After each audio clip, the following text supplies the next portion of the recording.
Allez-y, messieurs. S'il vous plaît. Tac. Bravo. Après un an de travaux, il est enfin terminé. Voici le nouveau pont qui enjambe la rivière Nartuby à Trans-en-Provence. Un ouvrage en béton élargi et baptisé Pont du 15 juin 2010. Un hommage aux 27 victimes décédées lors des terribles inondations qui ont touché toute l'agglomération de Draguignan il y a 15 ans.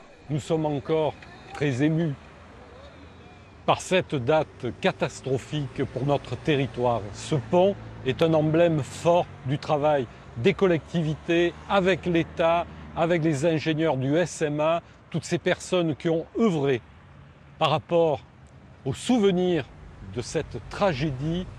Ce pont, c'est un soulagement pour de nombreux riverains, comme Kémissi Macabrou. En 2010, il avait vu sa maison totalement submergée par les flots. Aujourd'hui, il se sent rassuré.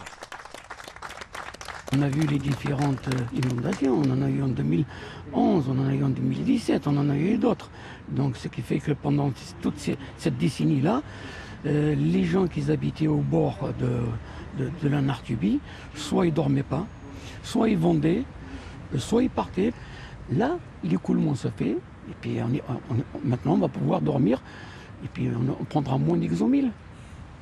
Soulagement aussi pour les commerçants de cette zone artisanale. Durant des mois, la fermeture du pont leur a causé des pertes financières, à l'image du centre Carrefour et de sa galerie marchande, qui ont perdu environ 6% de leur chiffre d'affaires.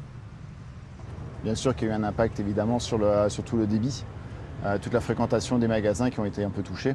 Mais c'est normal comme tous travaux, donc là, maintenant, à nous d'être sur la balle pour récupérer, faire revenir tout le monde.